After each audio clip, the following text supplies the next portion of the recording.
morning, students. In this section, we are going to see about the second chapter in commerce, functions of in management.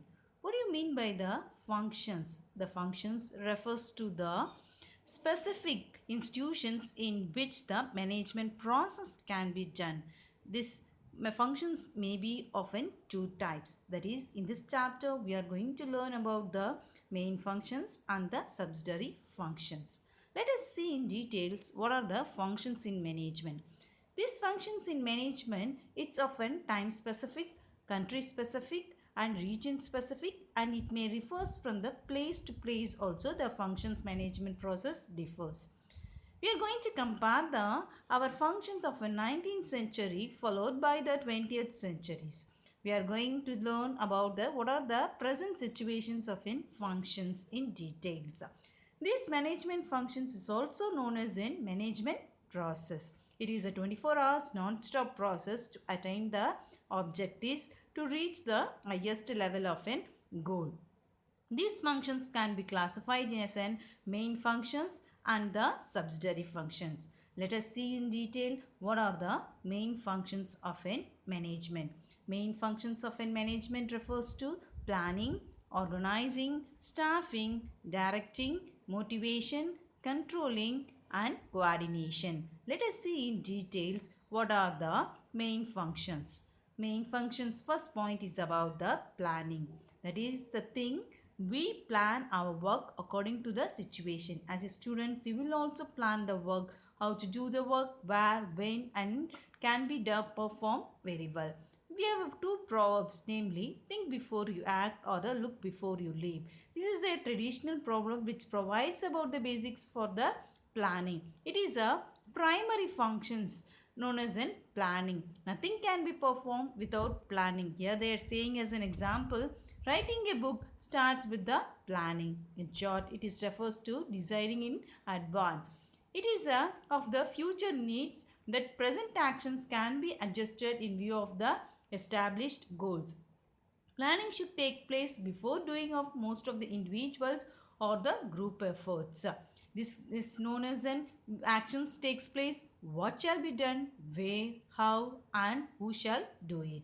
Next is that organizing, how to organize the work, how to group the work. It's known as an organizing. ஒரு வேலையை எப்படி செய்வது, யார் மூலமா அதை செய்யறது அப்படின்னு சொல்றது தான் organisation.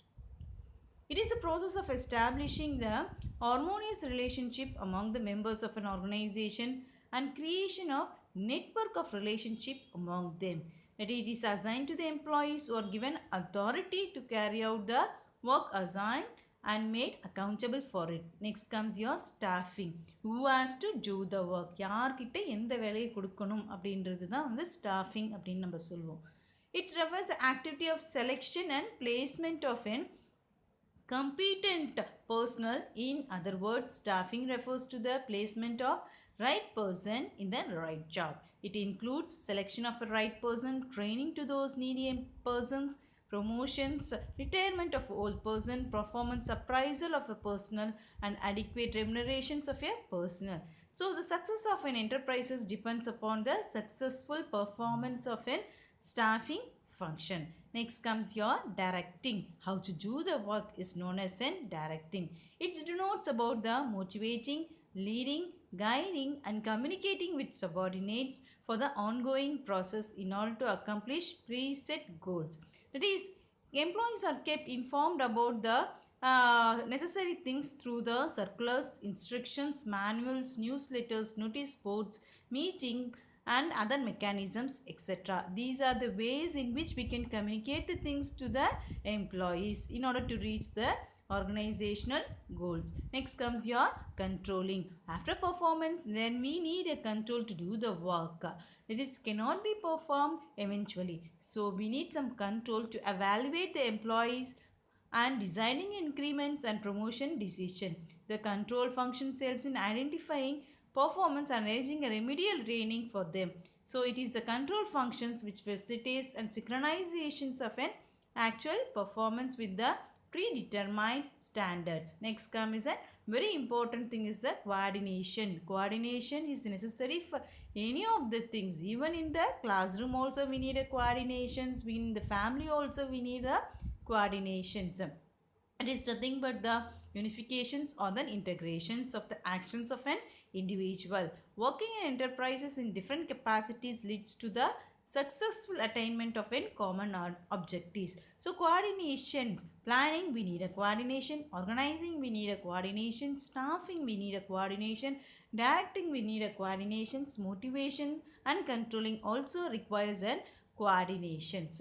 Next comes around about the second subsidiary functions, which is often four types: innovation, representation, decision making and communications are the subsidiary functions of a management. Let us see the first point. What is meant by the innovation? Innovation is nothing but the creation of a new things.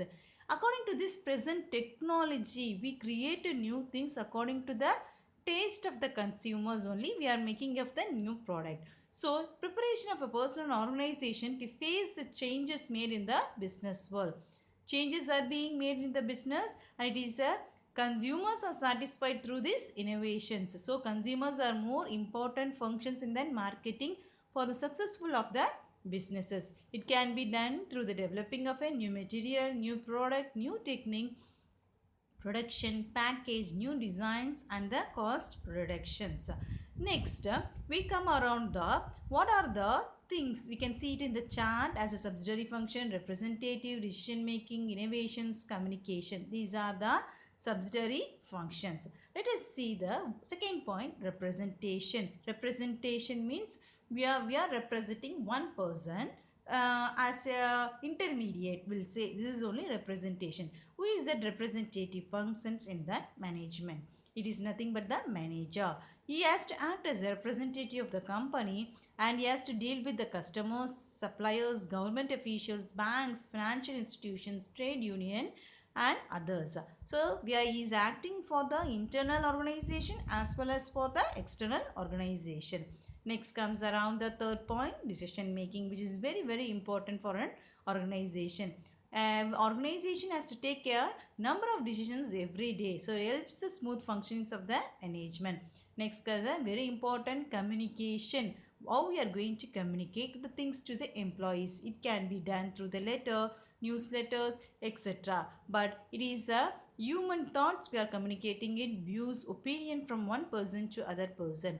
Workers are informed about the what should be done, where it is to be done, how is to be done and when is to be done, and communications helps the regulations of job and coordinates the activities. So these are the subsidiary functions of an management. Let us see what are the questions available in the book bag and whether we are going to answer it or not. First thing is about the planning, motivation, controlling. You can try out this fourth question. How do you coordinate your classroom with fees? This can be taken as a student's activity program and you can gather the points. And next is about the innovations. For a start answer, main functions of management, importance of staffing, bring out the subsidiary functions and importance of motivation, duties of a manager, and in the long answer, various functions of management. Various functions here refers to both the main functions and the subsidiary functions. You have to write as an answer. So when you know this chapter fully, we can able to answer both for the creative questions and the book bag questions. Thank you.